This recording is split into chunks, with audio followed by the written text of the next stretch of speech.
Welcome back to the channel and welcome back to another edition of the Spurs Chat podcast. In this edition, we'll be looking back at the 1-0 defeat at Selhurst Park against Crystal Palace on Sunday. We also hear from Postecoglou on the defeat. We'll also be looking ahead to the Carabao Cup game, a huge game on Wednesday at the Tottenham Hotspur Stadium against Manchester City. We will hear from City boss Pep Guardiola, giving his thoughts ahead of the game. We will also hear from former City goalkeeper Nicky Weaver and also from Josh Richards from the City Shack, a Manchester City fan channel. We will also be taking some viewers and listeners' questions and comments, so please do get involved. Your voice is very important to this channel. And if you would ever like to appear on this channel, please do get in touch. tottenhamfanchris@gmail.com. And a personal thank you from me because we are now closing in on 130,000 subscribers. Incredible. I've got three very special guests with me as per usual. Back with me is channel regular and it's like my right-hand man, Craig Dearman. Craig, how are you?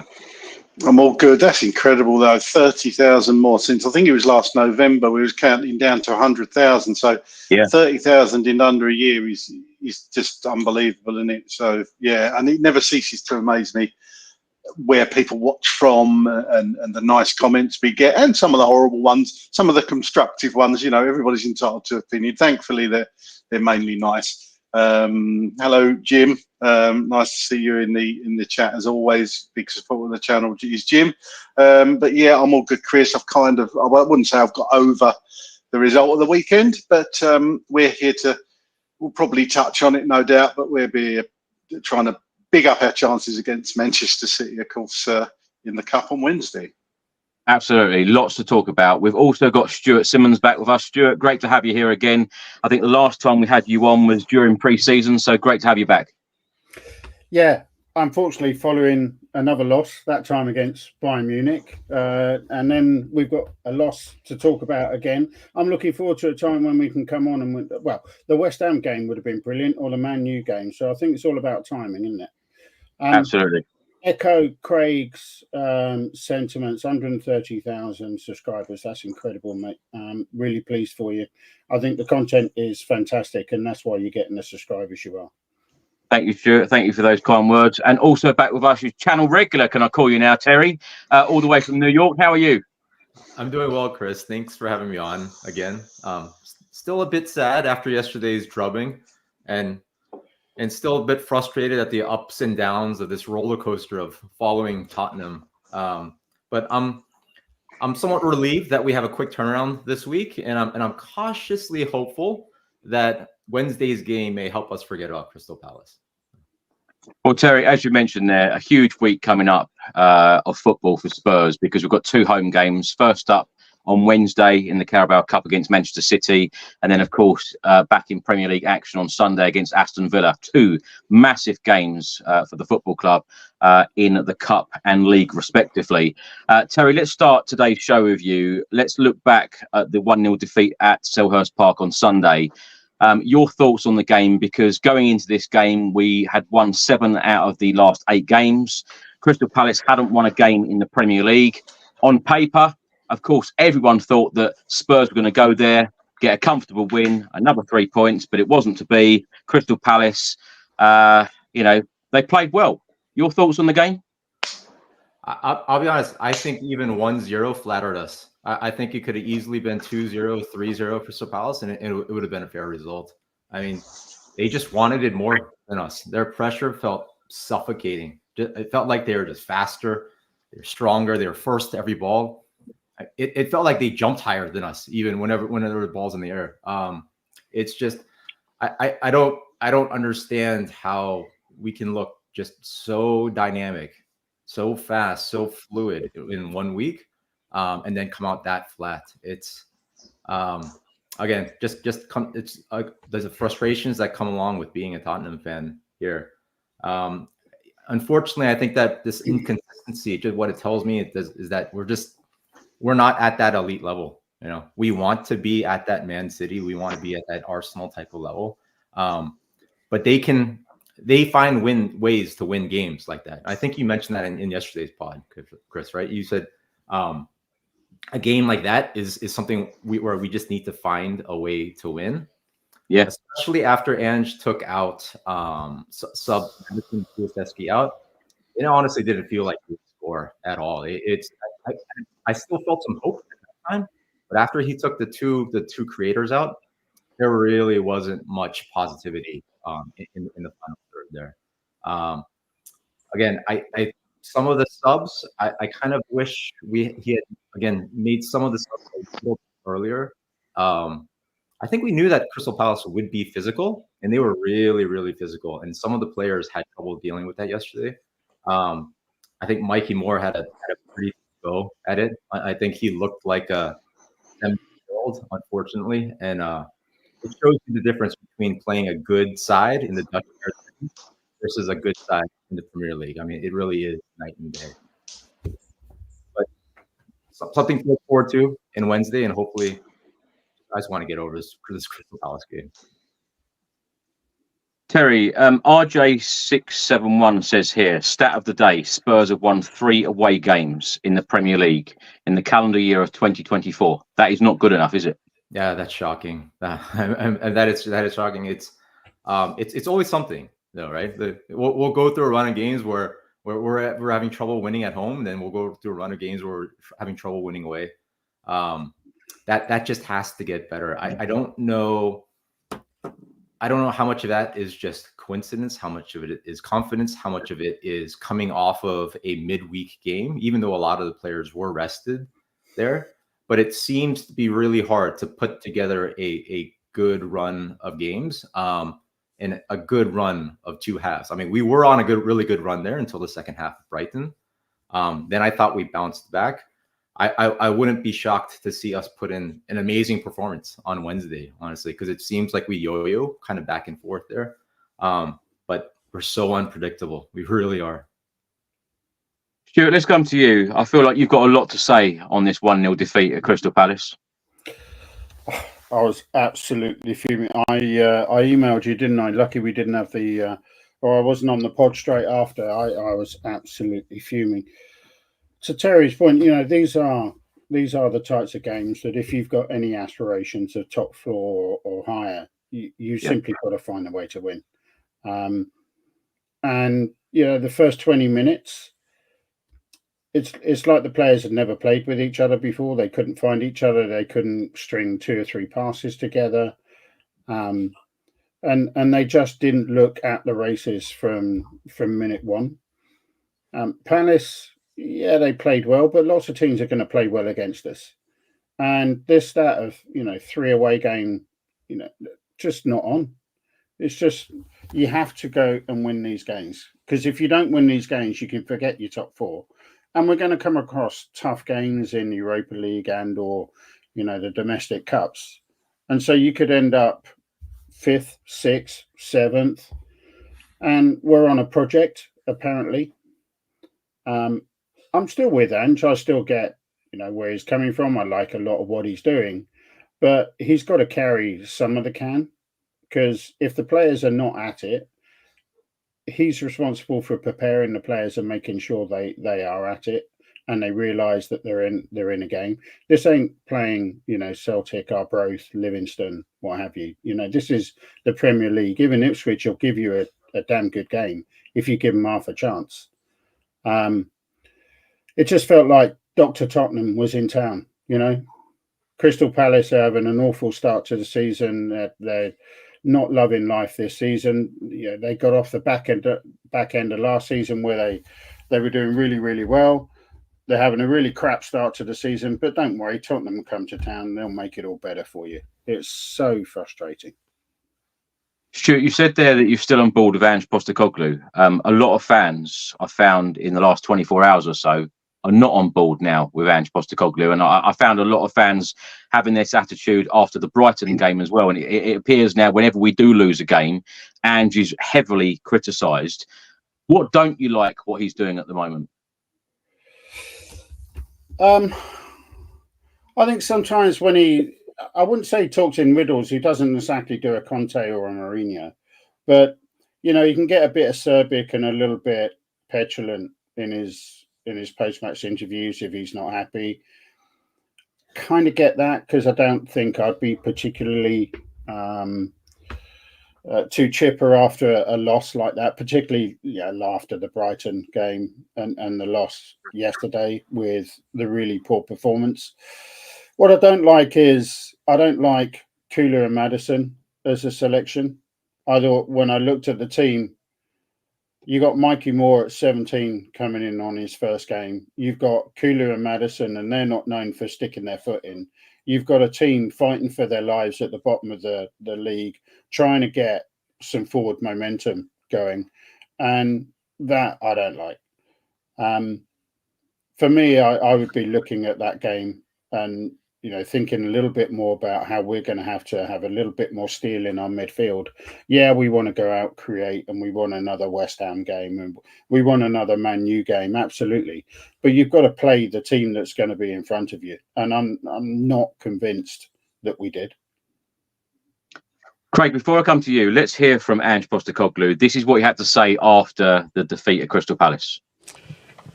Yeah, look, it was just one of those games where just a lot of stoppages, a lot of battles, and they ended up winning the majority of them and coming out on top.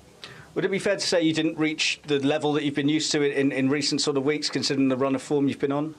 I just don't think it was that sort of game. Like I said, there's a lot of disruptions, a lot of stoppages, a lot of downtime, and it's hard to sort of get any fluency. But we had to battle today, and just try and stay in the game. But fair to say they did it better than us. There were a few times when some of your players looked a bit frustrated because they didn't have a passing option on. Did you sense that as well, that sometimes there was a lack of options for them? Not really. I thought there was plenty of options, but like I said, we ended up turning into a game that they kind of, they were thriving on at the time, particularly away from home. The crowd's going to get behind them, and we should have dealt with it a lot better. The way the goal came about as well, there were a couple of close shaves before that. Fair to say that maybe your game playing out from the back wasn't the high standards that you're used to? No, it was just a poor goal to concede. It's got nothing to do with playing out from the back. If you don't do it the right way, then whether you do it at the back, in the middle, or anywhere else on the park, you're going to get punished, and that's what happened. At the end, they went over to the away fans. There seemed a bit of disgruntlement from the supporters about the performance today. Can you understand that? I'd be very surprised if they were happy, mate, yeah. Because you're not happy, obviously. Why would I be happy? Is there a question there? Why would I be happy about today or our supporters? So our supporters are unhappy, I'm unhappy, the players are unhappy. I think that's a fair assessment. Only because I asked you if your level dropped below what you expected, and you didn't necessarily think that was the problem, so... No, but I identified another problem, which was that we didn't battle today like they did. So I think if you're suggesting that our fans somehow weren't happy with today, then I think that's a fair assessment. I'm not happy, the players aren't happy. Craig, let's come to you on Ange Postecoglou's comments there. What do you make of those comments? Because when he said about the problem wasn't playing out from the back, that's exactly how we conceded the goal leading up to it. He talks about it was a battle, but we weren't aggressive enough in the game at all.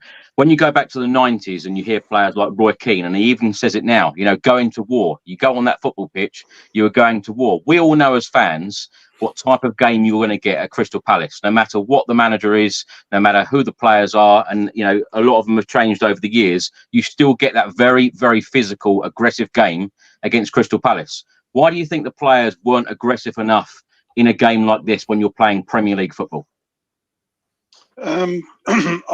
Just coming back to the interview for a second, I don't think that was great reporting, to be honest. I don't think there was the best questions, to be honest, anybody could have asked him. Thought he was lazy in parts, but look, I'm still 100% behind Ange, but he can be contrary in his interviews. He does seem to like to disagree with reporters just for the sake of disagreeing. It was clear though that we conceded that goal from playing out the back. We all know that, so that was kind of right. So I don't know. I get what he's saying, but I don't like the way he said it personally. But like I say, I'm still 100% behind Ange. As to the aggressiveness, look, the game has changed. I would say that the game has changed certainly since I played it. I retired 10 years ago, and it's changed since then. And obviously mine was only park football, but it does seem to have changed when I go and watch my son's teams play. It's strange how the game has moved on, whereas we used to have big bruising centre backs and centre midfielders. Certainly the games I've watched, you don't tend to get that as much. but Palace are a big physical team. They're kind of different to a few of the teams in the other teams in the Premier League. So that's no secret. You know what you're going to get. They should have done their homework and they should have set up accordingly for that. And I'm not sure. I agree. I agree with what Stuart said. I'm not sure that midfield was right for that situation. But that's not to. I don't think there was lack of effort. I just think things weren't working. It was the passing. Everything was going wrong, and every player had an off game. You know, sometimes you can carry one player, two players, even if they're having an off day, but not all 11. And I think that was kind of the problem. And that for me comes down to leadership as well. If there's a leader on that team, like you say, a Roy Keane type player, and dare I say it, I've never liked him, but a John Terry type that can get people going. I just don't see that in Maddison. I don't see it in Romero. Vicario's got that personality, but I don't think the goalkeeper can influence like an outfield player can. And once you get in that rut, which we clearly were in from 5 minutes onwards, then it's very difficult to get out of. But that's their job, as Roy Keane would say. That is their job. So they knew what they were going to get. They knew that they were coming into. They knew what Palace were going to turn up and play. They don't play any other way each week. And we just handled the whole game badly, I thought. Chris, can I come back in on that question on Yeah. Ange? So if we chopped out Ange now or at Christmas, what good does that do us? I mean, we've had 5 managers in six seasons or something. This chopping and changing that's no good at all. Even the Woolwich with Lego Ed, I mean, he was 8th and then 5th or something, and they were all screaming for his blood. Look where they are now. Klopp, similarly. I mean, there are examples all around the league relative to the team and what your aspirations are. I don't think your constant changing of managers does the club any good at all. It needs some continuity. When you're recruiting a squad, you're not recruiting for the one season. You're recruiting for the next 3, 4, 5 years or so. So if you suddenly swap out your manager and then you've got to start swapping out those players again, you're just wasting money. You're just chopping and changing, and it's going to do you no good in the long run. So for me, I don't care. Well, I do care, but I would say this season, and I wouldn't say he gets a free rein, but pretty much he can. Whatever the results are, we've got to stick with the same manager right now, unless we really start going down the hole. If we start dropping down, below 10th and keep going downwards, then clearly we've got a problem. I don't think that's going to happen, but I don't think that chopping out the manager is going to do us any favours at all. Terry, let's come to you on that point. John Tumpkin writes here, a setback does not result in being sent backwards. It is about a learning experience. Now, I think it's fair to say that we know that we're not going to win every single game in the Premier League, but we do expect a certain, attitude and desire in games, which I felt that some players didn't give that against Crystal Palace. I think that's fair to say that. Stephen O'Meanall says here, it's normal to have 1 or 2 players having an off day, but this was the whole team. How is this possible? And Stephen Myers writes here, surprised that Pape Matar Sarr didn't start with his impressive impact against West Ham and also not starting on Thursday. Both Stuart and Craig have both spoken about the midfield trio. Did Ange get the starting 11 right against Crystal Palace, in your opinion? Yeah, I don't think so. I was surprised Sarr didn't start either, especially given the physical nature of Crystal Palace. In retrospect, I think even though he didn't play great, I feel like Richarlison on the left wing might have been a better choice just because of his physicality as well. But I really like John's comment there that a setback isn't the end of the world. It really isn't. I mean, I think these are all humans. Everyone's going to have an off day. It is unfortunate that almost everyone on the team had an off day yesterday. I actually thought Udogie played well. I thought he looked brighter than he has in the past few games. Other than him and Werner, surprisingly, who looked really bright when he came on. Other than him, it's hard to find anyone who played really positively. Yeah, I don't think the starting lineup was quite right yesterday. A lot of the players seem a bit leggy, and that's a bit concerning. Solanke looked pretty tired. Kulusevski looked a bit tired. I thought Bissouma was okay. It's interesting to see, 'cause sometimes players have rests. Like Bentancur had a rest, and then he'll come back, and then he looks a bit leggy, and then he came in yesterday, and he actually looked okay. I'm just curious what goes on during the week with practice to have players kind of be so up and down and so energetic and not energetic in another game. That picking that team this week is really going to be crucial. Not just this week and not just Sunday. The most important game for me on the horizon is actually Galatasaray, because I'm really all in on Europa League. I feel like we should be kind of setting up for that game, which is actually 3 games away. So it's interesting to see. It'll be interesting to see kind of how he lines up the next 2 games and then leading up to Galatasaray. Terry, what do you make of all of the negative comments about Ange Postecoglou in particular when we lose a game? I mean, I think I've spoken about this both times that I've been on before. I feel like it's just an unbelievable overreaction. It's 1 game. Come on, you see how much positivity and joy he's brought to us over the past year and a half or so, and then all it takes is 1 game, or even all it takes is 1 bad half for just all the boobers and the negativity to come out. I don't understand where it comes from. Stuart is spot on here. Even if he isn't the perfect manager, there is no perfect manager. We've built this team. I mean, look at the squad. Look at the squad. It's almost completely built in Ange's image now. Almost. There's who's left over from the old regime other than Son and Davis and like maybe Forster, right? We can't, like, this is our guy. This is our guy. Like, he's still going to bring us a lot of joy. We're going to get a lot of wins here. Can't just dump on him just because of 1 loss or even 2 losses. I mean, I think everybody deserves a little bit of grace here, and I think Ange deserves a lot of grace, honestly. Stuart, I suppose I want to ask you the same question about Ange. Lipu Michael says here, I'm still behind Ange. Duda77 Pen says, clueless, sack him as soon as possible. And AKGY says, Ange Postecoglou has to go. It's difficult at the moment to watch Spurs. What's your opinion? Where was he during the Conte seasons? My God. I mean, where am I? I think I echo what Terry just said. I mean, the guy brings a lot of positivity. The attacking football we're seeing, I mean, the Man U game, the West Ham game, we're all looking for more of those games and less of the Brightons and less of the Crystal Palaces, right?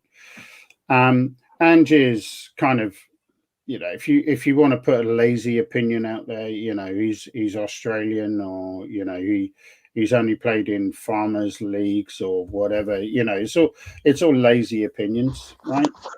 I think there is a question though on how well does he really understand the Premier League, and that question is going to get asked with games like Crystal Palace, right?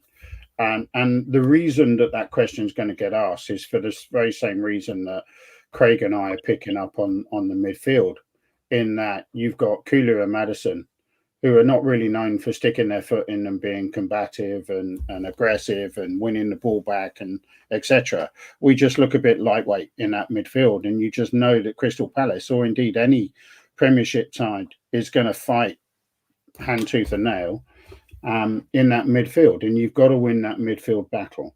For me, I think it's either Maddison or Kulu. It's definitely not both. And put in Mikey Moore in with that midfield. I just feel sorry for the guy.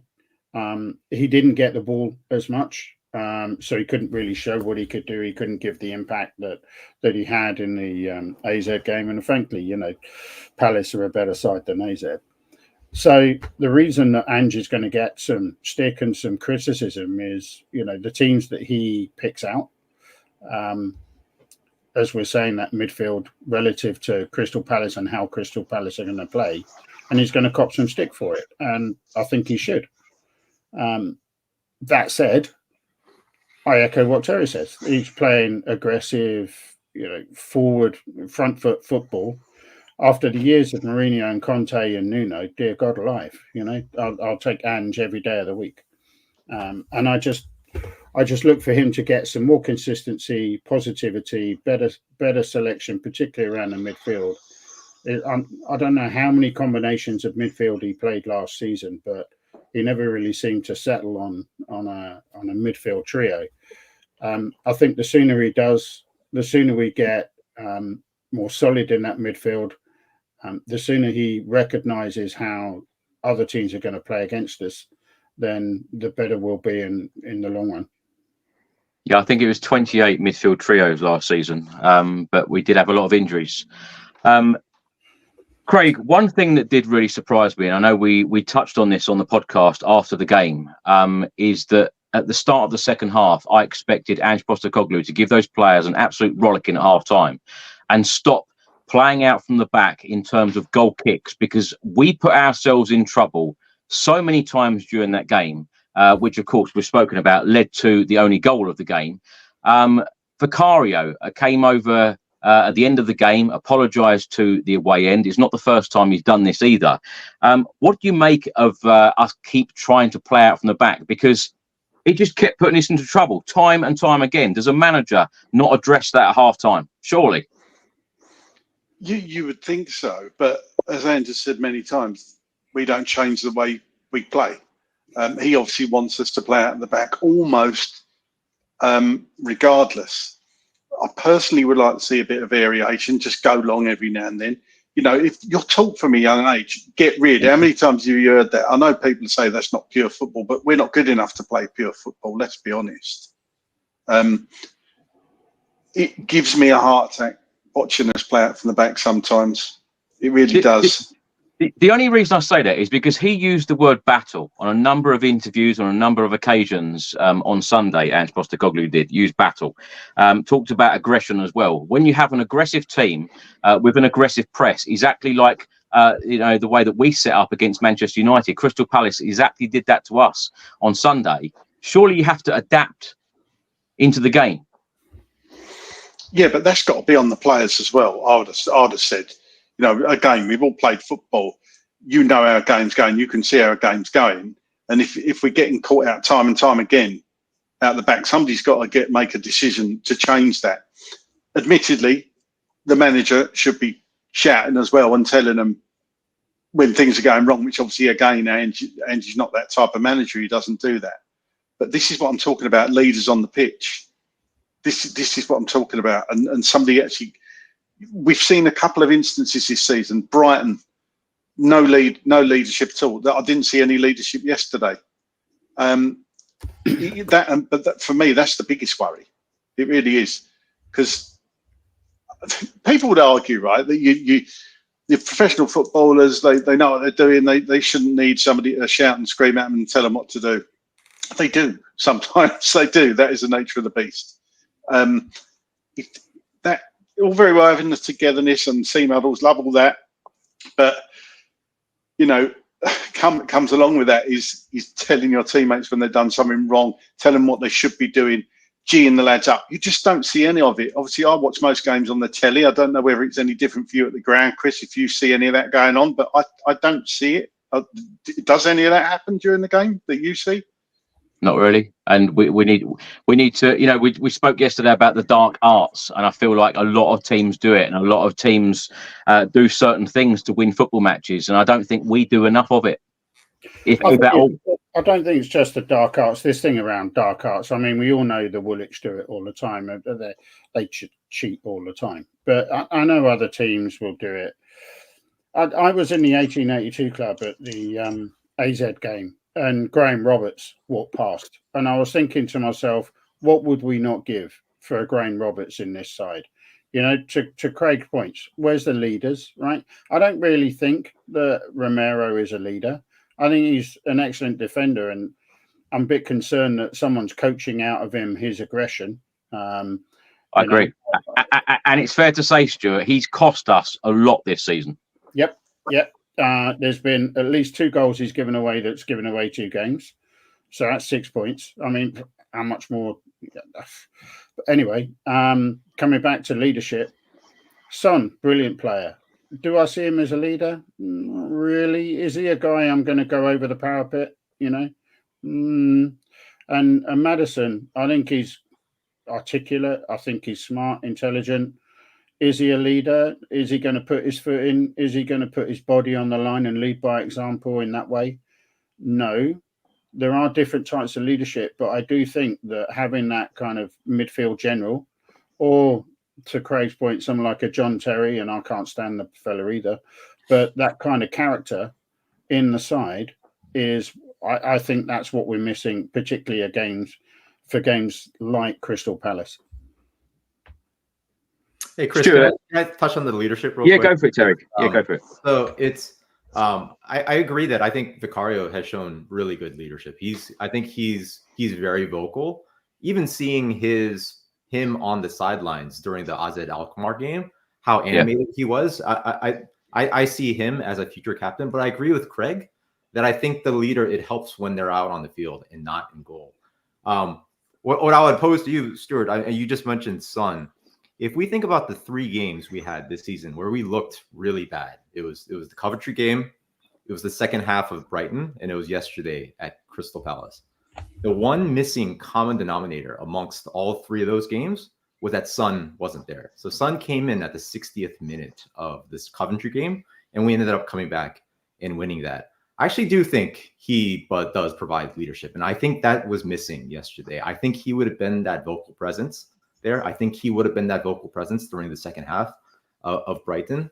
I don't know why Maddison and Romero don't feel like they can kind of step up into that type of role when Son isn't there. I would like them to see that. Romero, I feel like it might be a language thing with him. But then when I think about when he plays for Argentina, he's not especially vocal for them either. But I feel like that Maddison should naturally slot into that position. I agree that I think I love the way he speaks. I love kind of his entire demeanor, but it's just that rallying the troops that doesn't seem to be there with him. Terry, to come back on the point for Son, I mean, I could see where you're going with that. There are different types of leadership, as we know, right? Sure. I mean, Son's professionalism, is unquestionable. His attitude, his personality is, a star. However, in the Premiership, in the midfield, when things are going against you, when the other side's being, overly aggressive, maybe, or playing the dark arts, as Chris likes to say, or whatever it is, I think you need that Roy Keane. Maybe Roy Keane is a bit of a throwback, but you need that midfield general who's able to, make that tackle that G's up the rest of the side. I mean, Romero would come through, sometimes a little overzealously, but when it's going against you, he'd make that tackle where you're just wincing for the guy who's just tackled, but it really, brings up the rest of the side. And the next thing you know, we're on the front foot again.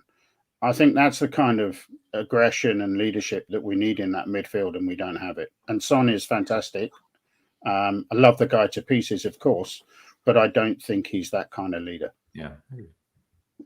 I do feel that Heung-min Son is criticised a lot, especially since being captain. A lot of people seem to say that he's not a great leader, but from whatever I see, whenever I go to these games, he is one of the guys shouting constantly at his teammates, giving direction. And I feel like a lot more players need to do that on the pitch. Yeah. Stuart, you mentioned Romero. He hasn't received any yellow cards this season so far, and you would expect. Not that I'm sitting here as a Spurs fan saying, go out and get yellow cards, but you would expect him to have picked up a couple and be very aggressive in games like this against Crystal Palace, no? Yeah, 100%. Like I said, I think it's been coached out of him. I think this thing of giving him the vice captaincy thing, at the beginning of the season, I think we were all saying, "Oh, this looks a pretty intelligent move." Maybe it's going to calm him down a little bit. Maybe it's over-rotated. Maybe it's gone too far, and actually, we could do a bit of the old Romero back. I just think he's too passive. I think that I'm not sure that it's coaching or being too passive, which is the reasons that he wasn't watching the back post on the Leicester game, and Vardy got in, and the mistakes that he's made this season that have cost us. So I'm not sure I can put my finger on it. I mean, this is a world-class defender. He's won the World Cup. He's won Copa America twice. He's a quality defender, but I think the Romero of 2 seasons ago, you wouldn't see that. Mind you, he'd probably been sent off twice by now, but could we find that happy medium? Well, it's 16 plus long years without a trophy, and let's hope that Spurs can go all the way in 2025 and Ange Postecoglou and Heung-min Son can lift a trophy. Of course, we face Manchester City at the Tottenham Hotspur Stadium in the Carabao Cup 4th round. Now, the 4th round fixtures are as follows. Southampton will take on Stoke, Brentford against Sheffield Wednesday, Brighton take on Liverpool, Aston Villa v Crystal Palace, Manchester United. Eric Ten Hag has just been sacked today. They host Leicester City, Newcastle against Chelsea, Preston take on our North London rivals Arsenal, and of course Spurs take on Manchester City on Wednesday, 8:15 p.m. kickoff. There are some big teams left in this competition, but we could go through to the next round. We could go through to the quarterfinals by knocking out the Premier League champions. Now, interestingly, Pep Guardiola, after Manchester City beat Watford in the last round, he said, "We will not be wasting any energy on this competition."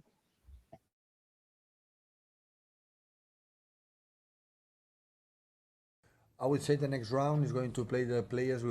I announce you now, they play the last minutes of the second team. We are not going to waste energy for this competition for sure. So I don't know what's going to happen. If I have a lot of injuries, going to play the second team, and you have players that you have all a squad ready. It's a good competition to take the rhythm. That's for sure. Now, Manchester City are, of course, going to be playing at the Tottenham Hotspur Stadium, followed by 3 away games, big away games, including Champions League away games as well. Pep Guardiola at the moment is pretty thin on his squad. He said that he may bring some academy players to play in this game against Tottenham, and he's not going to take any risks against Spurs on Wednesday. Hi, Pep. Starting on Wednesday, you've got this run of 4 away games before the international. A lot of travelling in that as well, a lot of long journeys. Your squad's down in numbers. Are you going to, one, does that concern you, this run of games? And 2, is that going to inform your team selection? You don't have a lot of options, but are you going to have to think about the travel and the intensity? Yeah. We talk about that, how to take care of ourselves, good sleep, drinks, good food, sleep a lot, training, recovery. Who we are. So I would love to have everyone. It's not a position. We are few people. Okay, I'm going to do what you have to do. I don't know if I'm going to think against the Spurs, maybe some players for the academy. I don't know. So yeah, we'll see tomorrow, day after tomorrow. Fortunately, you have 4 days, not 3. And one of the main, of course, we are going to go there to compete, but the main target is Bournemouth, Sporting de Lisboa, and Brighton before international break. This is the main. We are not going to take a decision if the players are fine. We're going to play against the Spurs, but they have doubts. I'm not going to take a risk against the Spurs. That's for sure. Leave it there, please, guys. Thank you. Thank you. Good night. Craig, let's come to you on Pep's comments there. Does it make you feel more confident?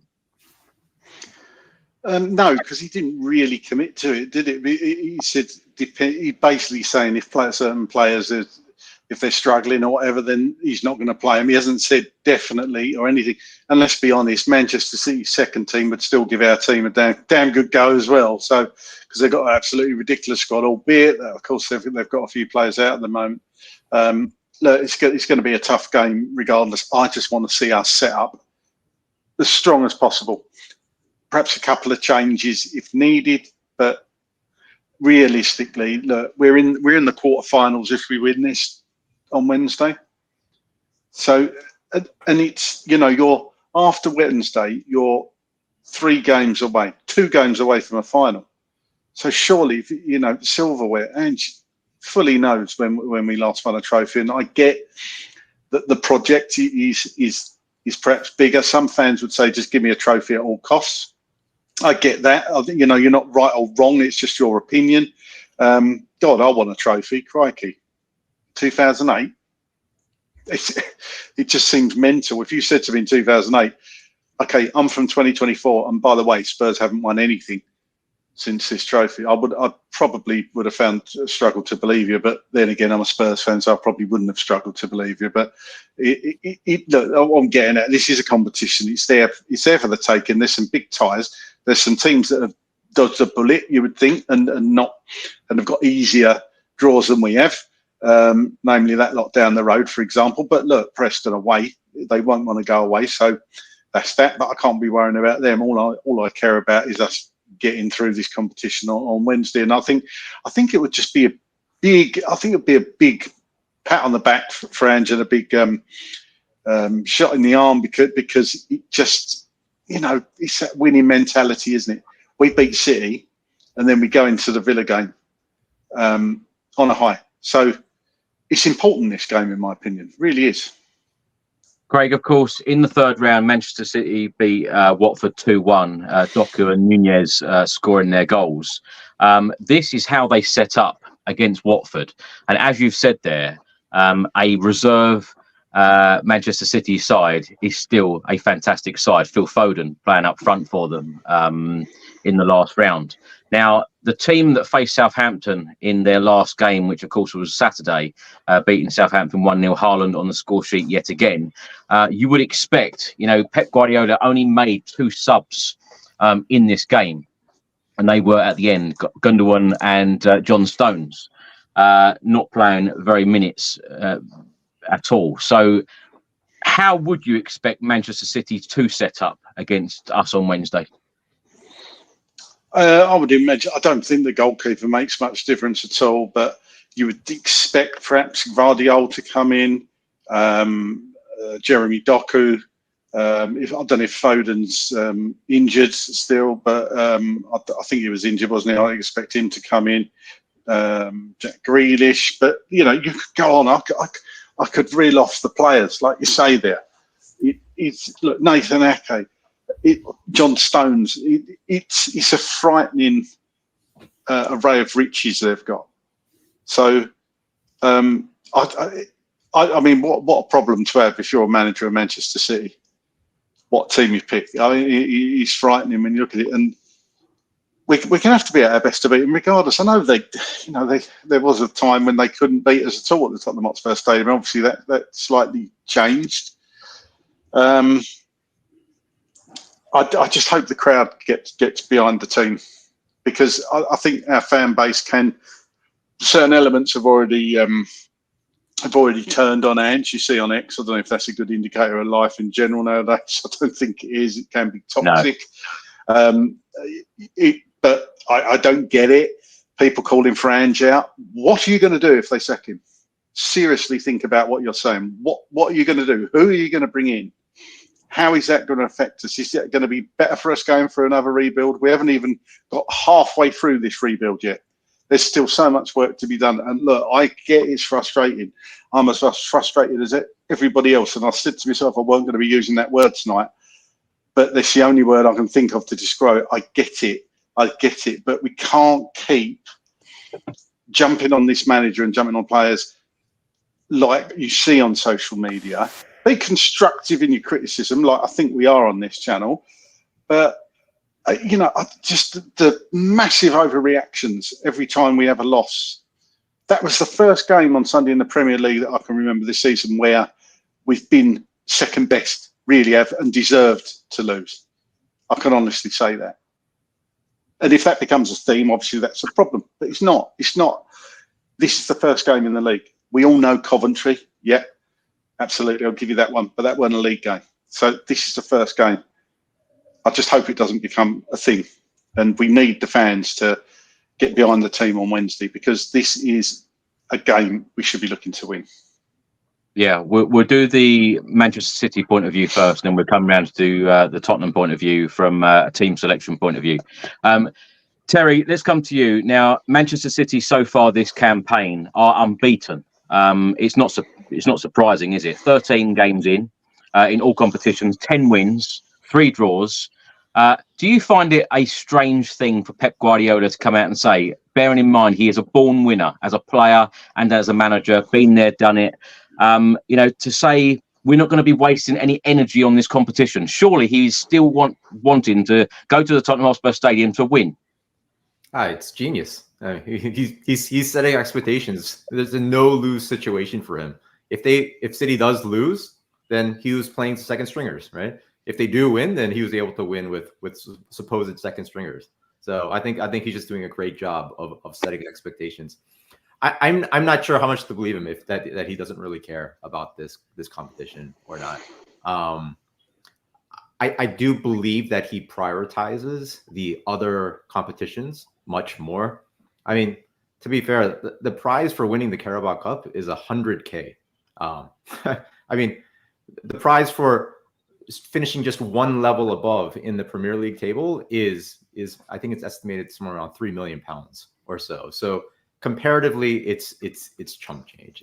So I don't feel like it's really that important to him. But given his competitive nature, I'm sure he would love to come to Tottenham Hotspur Stadium and get a win there. I do feel like it's going to mean more to us than it does to him, which is what gives me hope. It is a little kind of sad and insulting that he's kind of looking down on the competition as much when we're putting so much hope for a trophy in this one. But hey, we have to take what we can when it comes to City. Do you think the Spurs see it as we don't want to be putting the energy into this competition either, though, Terry? Because bearing in mind, Ange made a number of changes last season against Fulham, made a number of changes again, knowing how the fan base were unhappy with that decision last year against Coventry City. We only just got over the line against Coventry. We'll talk about that in a couple of minutes. But we've also heard from Daniel Levy last month talking at the fans forum, saying that there are too many games, i.e. League Cup, not really that important to the football club, European football, Premier League football. And bearing in mind, we've got, as you mentioned, that Galatasaray game the following week, but we've got Aston Villa in the Premier League on the Sunday. So will we be putting a lot of energy into this Carabao Cup game? Because, from the fans' point of view, I think all 4 of us want us to go strong. I hope I'm right in saying that. I think a lot of the viewers, a lot of the listeners want us to go strong in this competition, to win the game, go through, knock out the Premier League champions, and go far and perhaps try and win this trophy after such a long time. I would like to see us go strong. I don't think we will, to be honest. It's I know you guys won't want to hear this. You mentioned Levy there, so I mentioned that it's $100K to win the Carabao Cup.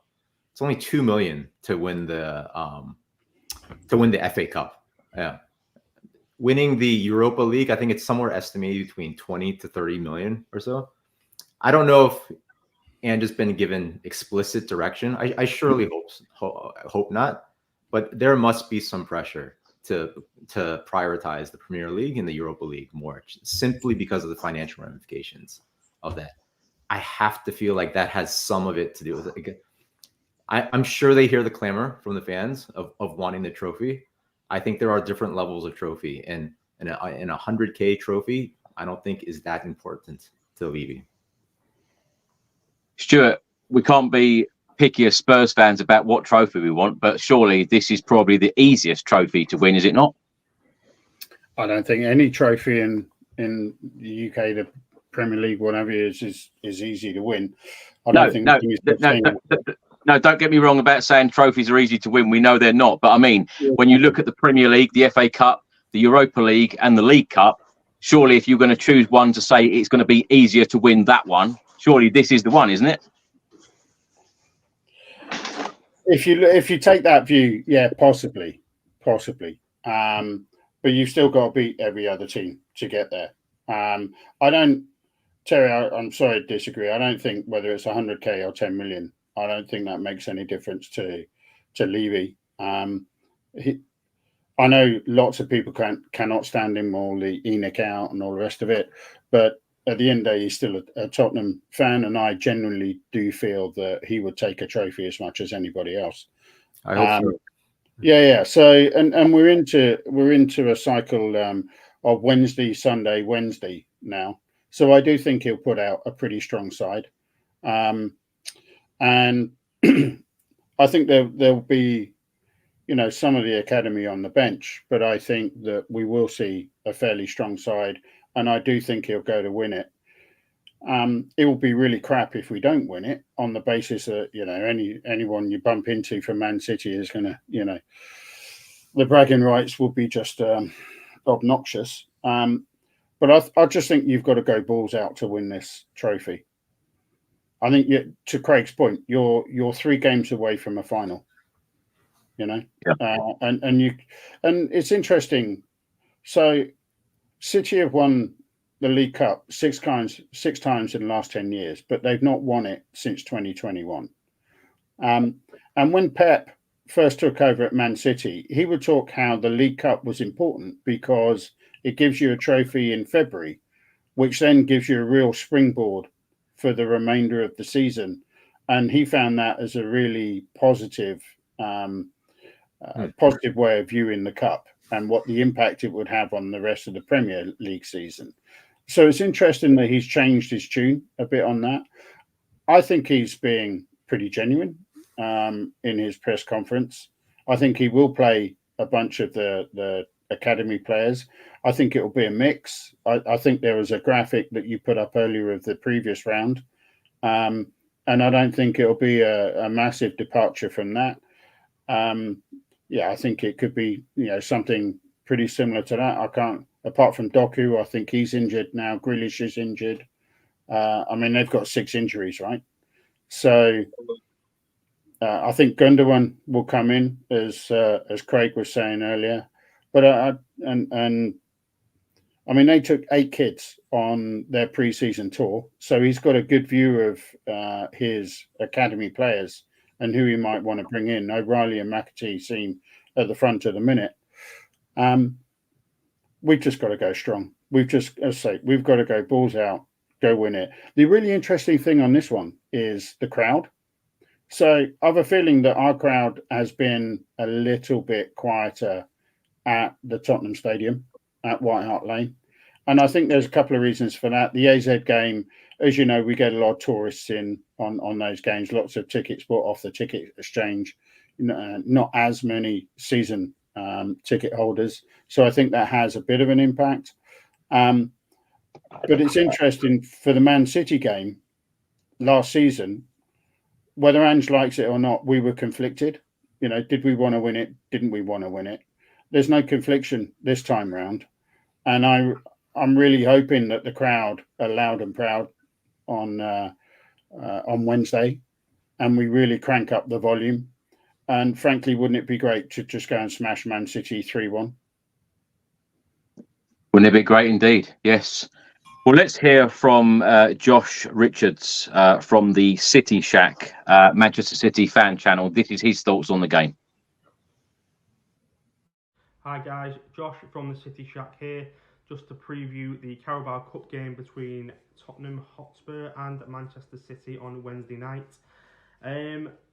City and Tottenham synonymous with cup games. We know in the past some absolute bangers, but I don't think this one will be one from a Manchester City point of view anyway. I think Pep's already alluded to the fact that there will be quite a lot of first team players rested. I think we'll see a lot of youth players come in. I think Haaland, for example, will be rested. Obviously, no Doku, no Walker, no De Bruyne, no Rodri. So I'm not looking forward to the game, to be honest. But it might be a good chance for ourselves to see some youth players come in as a City fan. But I think Tottenham will be looking forward to the game a lot more than we will. I think they'll probably take advantage. I can see this being one for Tottenham that they probably go all out in and try and get that bit of silverware. I think this season Tottenham will be really, really happy to win that Carabao Cup. For us, I think as City fans, this is one of those things where you're kind of hoping to get easier draws at this part of the season. Once you get into those latter stages, you can start playing more first-team regulars.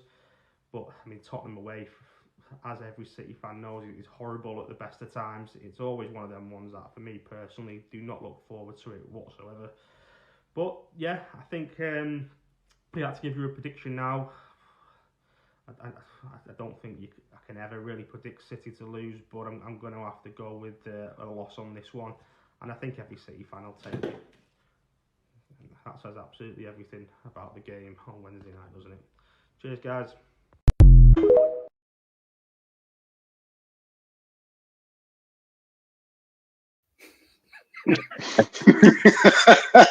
for anyone listening on audio platform, the shirt just fell down off the wall. So I hope that's a sign. I hope that's a good sign for us. Craig, let's come to you. The last 10 games in all competitions, when the sides have met, 4 Spurs wins, 1 draw, 5 City wins. Interestingly, 2 cup games in that, and City won both of them.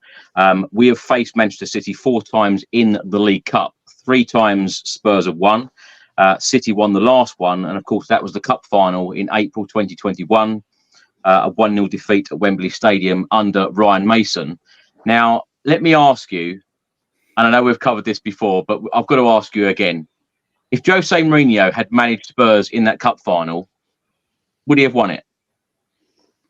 I'm just wondering why that the Man City fan just now had his Christmas tree up quite early, didn't he? I think, don't get that. It's really strange. Each their own. I personally don't think we would have done no. It probably is, yeah. I don't personally think we would have. I know perhaps you, Chris, think that we would have stood a better chance of winning. I think that's fair to say. Personally, do I think we would have stood a better chance of winning if Mourinho had been in charge? Possibly. Do I think we would have won? No. Because, look, our form going into that cup final was dreadful. It was bang average, really was. That cup run papered over a lot of cracks. I mean, you've got to remember that cup run we had because of COVID. We got a bye against Orient. I think I'm right in all these, what I'm about to say. We then played Stoke. I remember Gareth Bale scoring against Stoke. Harry Winks set that goal up, from what I remember. That was a poor game. Squeaked past Chelsea on penalties, and then played a very poor Brentford team in the semi-final.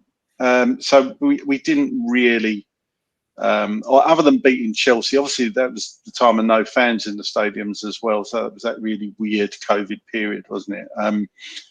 I don't think we would have won that final. I just think we got very lucky to not concede earlier in that final. They were absolutely battering us, hit the post. I think they did. Weird decision not to start Gareth Bale in that final as well. I just don't think that Mourinho could have done much else, Chris, if I'm honest.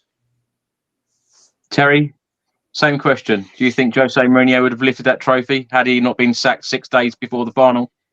No, I'm with Craig on this one. I don't remember all the details like Craig does. I'm quite impressed that you remember every fixture leading up to that. I do remember that our form was really poor. I mean, that's why Mourinho got sacked, right?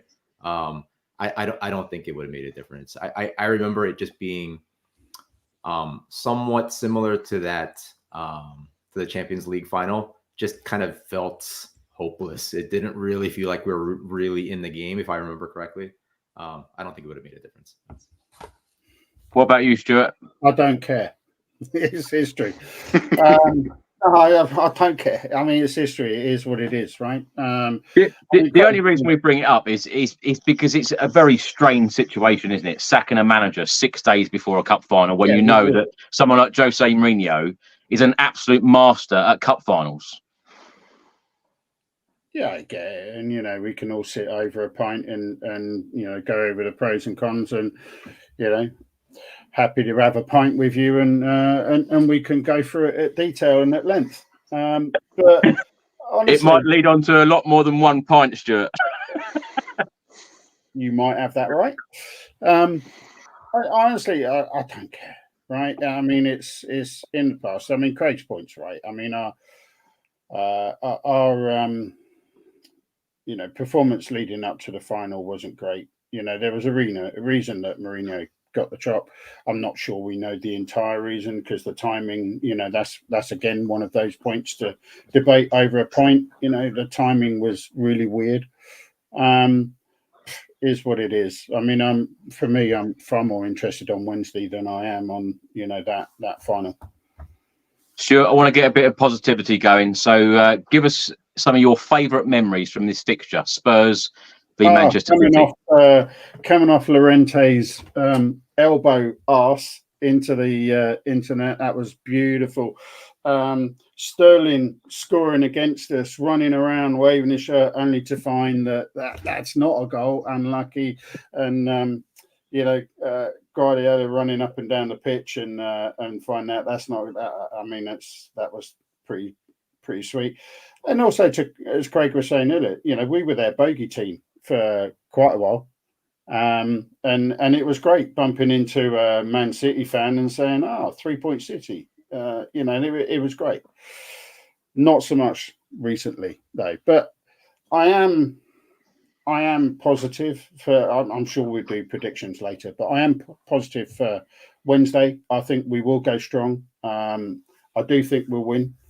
And it's all around the what happens next. But go strong. Let's get a big crowd going. Let's get some big noise going, and let's have a good night. Just before we talk about possible team selection for Tottenham, let's hear from Nicky Weaver, a former Manchester City goalkeeper, played 207 games in all competitions for City, playing in the Premier League, First Division and the Second Division from 1997 to 2007. Here are his thoughts ahead of the game. Hi, Chris. So Tottenham, Man City on Wednesday night in the League Cup. Obviously going to be a tough game. I think it's a real opportunity for Spurs. City, they haven't really got going yet this year. Although they've been winning games, they've only been winning by the odd goal. We saw underwhelming, if you like, performance against Southampton at the weekend, albeit they did win the game, which obviously is the most important thing. So I think it's an opportunity for Spurs. It's been a sort of okay start from Tottenham. I think they're 8th in the league.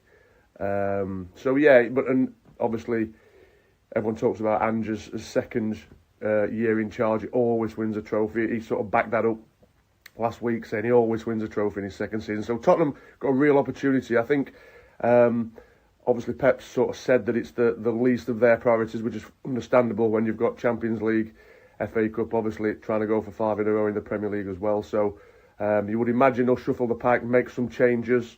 It'll still be a very strong City side, but it might not be one that's played together before. So it might be a little bit makeshift. And I think the fact against Southampton that, that he didn't make too many substitutions will probably suggest that a lot of the players who played on Saturday won't play on Wednesday as well. So it'll be an interesting game, but I think it's a real opportunity for Tottenham to get a result. And people talk about Tottenham being a cup team.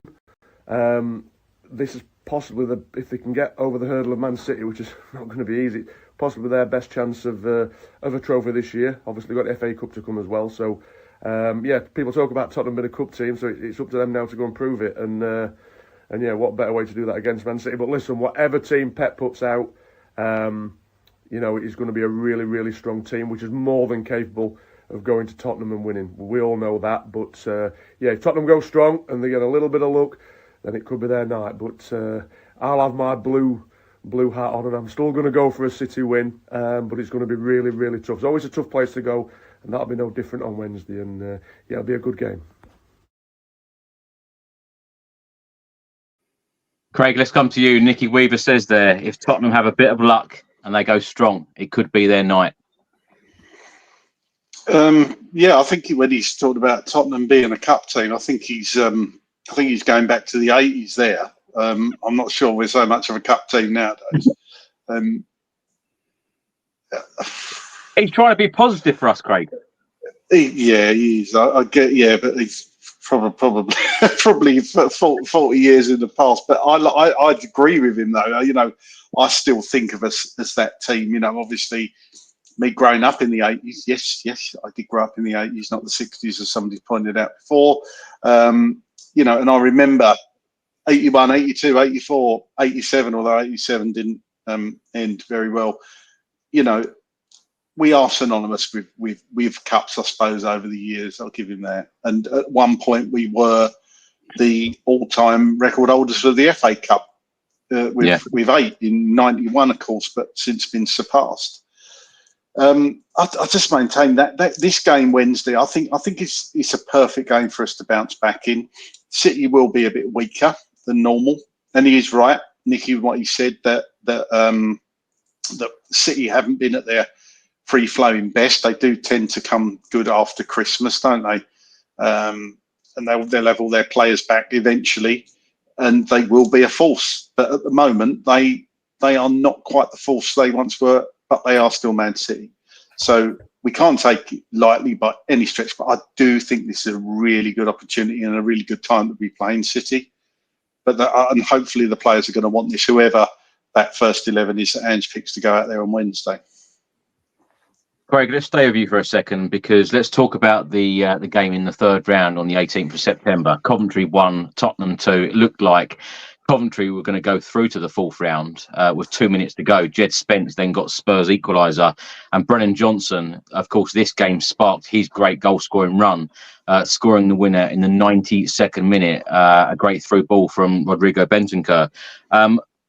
Just briefly take us back to that night. How did you feel after this game? Because Ange made 8 changes again in the League Cup, and a lot of fans, including myself, I must admit, thought that he wouldn't make so many changes, having gone out in the previous year in August to Fulham in the second round, that was.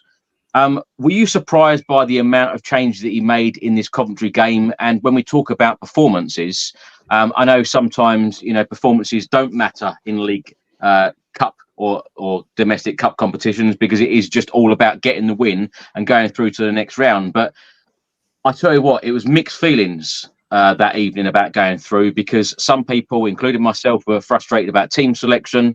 Some people were frustrated, and rightly so, about the performance. But we got the win at the end of the day. But do you think that Ange will make this level of changes against City? I think there will be changes. I do. Whether they'll be the same level, like 8 changes, I think you said, I'm not sure. But there will be changes, 100%. That Coventry game was poor. I remember seeing when the team come out, I was thinking that team should be good enough to get past Coventry. I mean, I wasn't, even though I was disappointed it wasn't as strong as I wanted it to be. I thought we should have been putting Coventry to the sword with that team, and we didn't deserve to win. We didn't deserve to go through. Coventry were brilliant, and we were terrible. But I know there's going to be changes. Whether you're going to see Fraser Forster, I don't know. I think perhaps he had his run out the other night. I would expect Vicario to be in goal. But then it's, you know, if we're trying to pick a team, I just don't know. I would like to see perhaps Dragushin and Van der Ven. I think that I've said before, Van der Ven's key. Udogie. I'd like to see Spence come in at right back.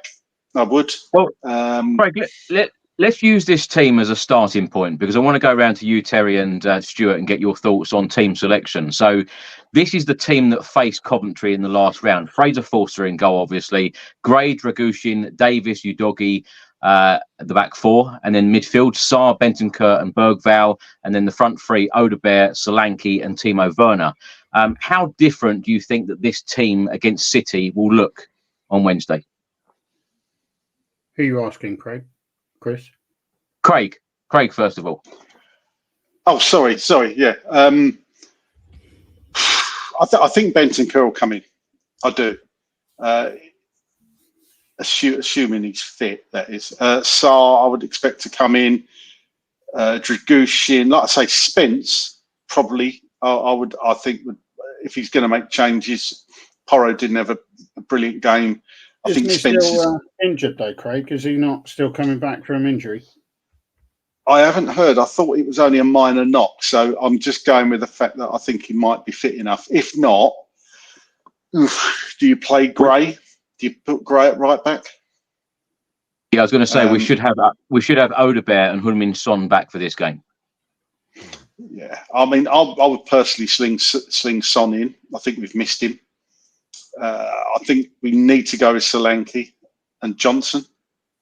I don't think, unless Odegaard could come in for Johnson on the right, but I just want to see us go strong, because there's a difference between the team I want to see us put out and the team I think Ange is going to put out, to be brutally honest. Tell me then, Craig, tell me the team you want to see, because I feel that is really important from a fan perspective, because when you're facing the Premier League champions, and we've all said, yes, they've got a number of players out. Yes, he's going to rest a number of players. Should it matter about what they're doing? We should be focusing on what we're doing, you know, put a strong 11 out, get the job done, and then start bringing players off. Absolutely. Okay, the team I'd like to put out is Vicario, Porro, Dragushin, Van der Ven, Udogie, Sarr, Bentancur, Kulusevski, Johnson, Solanke, Son. That's who I'd like to see. Terry, who would you like to see, and who do you think Ange will put out on Wednesday evening? Who I think Ange, he's so unpredictable, so I'm not going to even venture a guess as who he's going to put out. Before I kind of give you my list, would all three of you, I think you're going to say yes, if we put out a really strong team on Wednesday, but it meant a loss at Aston Villa, would you be okay with that? No, I think you can do both. So that is. So I'm going to go back. I asked that because that's a lot of my. I think you're going to be a little underwhelmed by my lineup. So I'll give you my lineup. So I'd like to see Vicario without a doubt. I would like to see Archie Gray at right back, Radu and Romero at center back, because I think Van de Ven needs a break. This is just based off of the performance against Palace. I'd like to see Spence there. I hope he's back. If not, just because I think Udogie needs a break. If not Spence, then actually I'll bring in Ben Davies. In midfield, I would start either Maddison or Kulu. And Sarr definitely. I originally had Bentancur in there, but thinking about it, Sarr plays really well with Basuma, so I might slot Basuma in there with Sarr. And then up front, assuming that Son and Odegaard are both back, now I would put Son at left, Odegaard at right, and I would actually put Richarlison in the middle, because I think Solanke looked pretty leggy as well in the middle. And I feel like that's still strong enough to compete, and it gives, more importantly, I think the most important thing for me is that the squad players get some minutes under their legs, and I think this accomplishes that. Terry, I don't know whether you agree, but I see Heung-min Son as a real key figure in this game, because historically as well, against a Pep Guardiola Manchester City side, he has done extremely well, and he has caused them problems every single time he's faced City. Absolutely. And I mean, he provides a spark that I think few players can, especially against Man City. You know he'll be rearing to go, and you know how much this competition is going to mean to him specifically. I do think he is going to bring that leadership to the field and that energy to the field if he's there. I think even if he just plays for a half, just to get him just up to speed, or for 60 minutes, I think it's really important for him to get that front three going. Stuart, let's come to you. Who would you like to see in the starting 11, and who do you think Ange will put in the starting 11 on Wednesday? I think my team was identical to Craig, but Craig, let me just check the back line. Did you say Spence, Radu, VDV, Udogie? I put Porro in there because I wasn't sure about Spence. If you're asking me who I'd actually want, would be Spence over Porro to give him a rest. But if he's injured, that's why I slung Porro in. Yeah. So I think I'm with you, because I think I love Pedro. I think on last pod I was on, I love the guy to pieces. I think he's excellent, but he hasn't looked as threatening in the last few games as he did at the beginning of the season. I think he just needs a rest, frankly. Who do I think we're going to get? I think Spence is an interesting one, right? The way I do like the way that Ange manages players coming back from injury. He doesn't throw them straight in and then they break down again. He looks after their welfare really well, and I do like that. But because of that, I think that we'll get Vicario in goal, Gray right back, Radu. I think he'll play Davis and a doggy.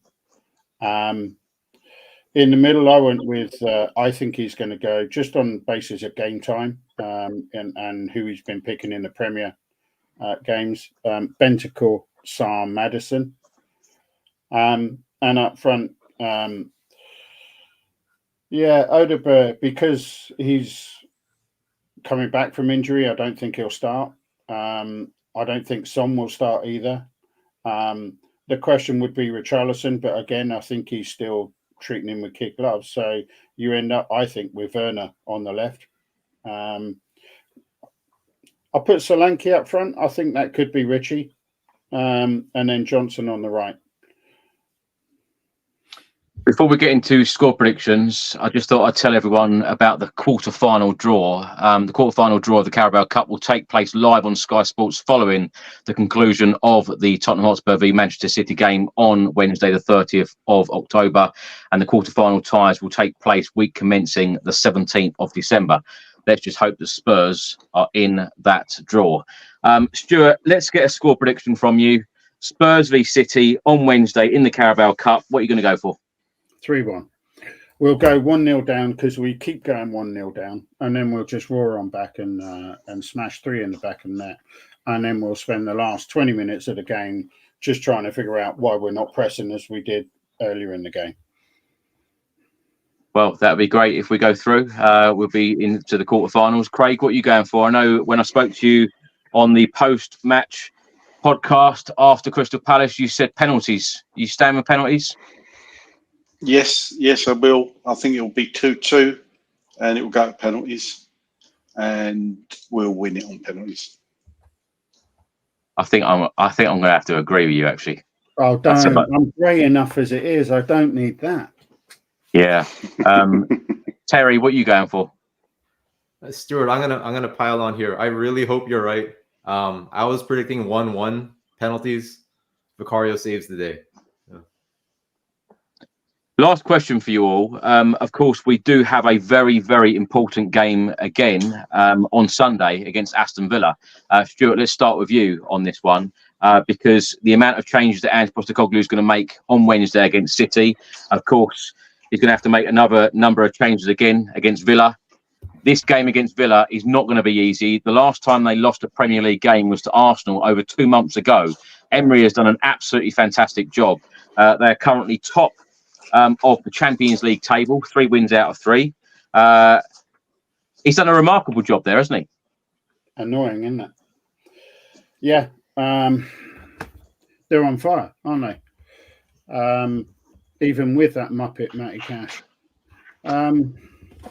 They've been incredible. They've been outstanding in the Champions League. I've watched a number of their games and I think the way he's got them playing, the whole team are playing for each other. He's got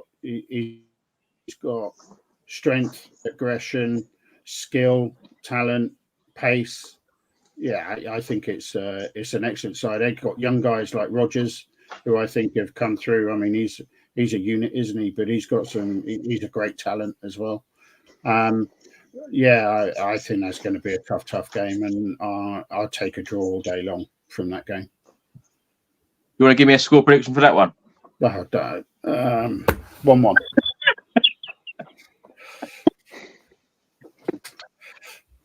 Craig, what are you thinking? Yeah, it's going to be a tough one. It really is. They've really been good over the last year or so. Always seem to give us a game. I remember early 90s, they seemed to be our bogey team as well, Villa. Gone through a few years where we've actually done a lot better against them, but they really are back. Emery's got playing some really good football, got some really good players in that squad. But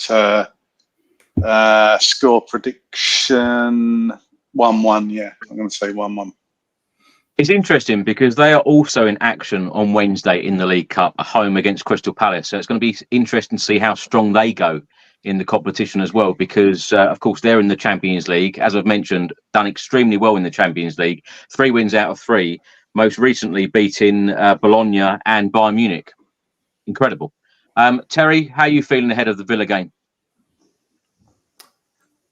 I'm a little scared of Sunday. I think a lot of it depends on our team selection and Villa's team selections. I really hope Crystal Palace gives them as much of a hard time as they gave us. I'm with Stuart. I think they look really, really impressive. Rodgers, I think, looks like one of the best young midfielders in the Premier League right now. I think Martinez, there's a good argument that he's probably the best goalkeeper in the Premier League right now. They have Dearman coming off the bench. They have so many options. I don't want to give a negative prediction, but I'll just say I'm scared of Sunday because it's, especially if we put a lot of emphasis on Wednesday and a lot of emphasis on Galatasaray. It's a tough team to play right now. They're playing really well. Yeah, that's why I said earlier about the prioritising between certain competitions, because the players are not going to be fit and available for every single game, and we are going to have players missing for certain matches. So it's going to be an interesting one. Let's hope that Spurs can have a great week, because as you mentioned earlier, Terry, the following week we play Galatasaray away, and that is going to be another tough game. We've got games coming thick and fast, and none of them are easy matches. But let's hope that Spurs can go on a winning run and get some of these results over the line and go through to these, the next round in the Carabao Cup. Stuart, thank you so much for your time this evening. You've been a great guest again. Hopefully we can get you back on the podcast again very soon. Where can people find you? What are you up to at the moment? Where can people find me? I'm on X. You'll find me if you want to find me. But what I'm up to, just sat here naively optimistic that Tottenham are going to turn it all around and we're going to end up in the top 4. We're going to win the Europa Cup. We're going to win the League Cup, and we won't care about the FA Cup. I felt like that for years, Stuart. Well, thank you so much. Terry, thank you so much for coming back on. I didn't even say, actually, at the start of the podcast, you're live from New York. So how's life in New York right now? It's great. It's great. Weather's great. The time's gonna change next week. I believe your clocks moved last night, so so we're gonna get a lot of darkness starting next week. But the weather's great here. Been playing a lot of tennis. It's been great. And Terry, where can people find you on social media, and what are you up to at the moment? They'll have to search pretty hard. So I am on X. It's TKMWM, but I'm definitely not active because I try to avoid all the toxicity that's out there, and there's a lot of it. But it is TKMWM if you do want to message me. So thank you. Thanks again for having me on, Chris. Thank you so much. Pleasure. And thank you so much for your participation of so many videos, Spurs around the world. It's great to have you on as a regular. So thank you, Terry. Craig, thank you so much for all of your input, all of your work, and being such a regular on here. It makes my life a lot easier. Thank you so much for your time and input. And where can people find you?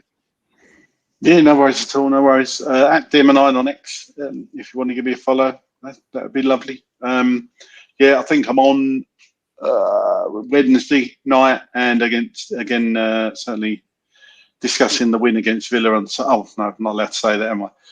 Discussing the Villa game. So yeah. Busy. For God's sakes. Oh, you got a big positive, and so I mean, even if it's deluded, I don't care. I'm too old to care, to be honest with you. I'm deluded enough to think we'll win the Europa League. So, the stars are going to align one day. They are. They really are. Before I die, we will win another trophy. Have hope. It's going to happen one day. We're going to win the Europa League. I can't wait to record a podcast after we've won a trophy. I tell you what, that one will go ballistic. It'll be fantastic. my Wi-Fi would go down. I know it. There'd be the gods would conspire to make sure I couldn't do it or be there or whatever it is. I hope to be there. God, that'd be amazing. Yeah. Okay, amazing. Wi-Fi goes down, I'm on. You're welcome anytime, Stuart. You know that. Craig, Stuart, Terry, thank you so much for your time. And as Craig mentioned, we'll be back again with another edition of the Spurs Chat podcast on Wednesday after the Manchester City game, whether it's after 90 minutes or whether it's after penalties. And then, of course, the draw will take place. Hopefully, we are in it. Thank you so much for all of your input. Thank you so much for all of your questions and comments, as per usual. And we will see you next time on the Spurs Chat podcast. Until then, come on, you Spurs.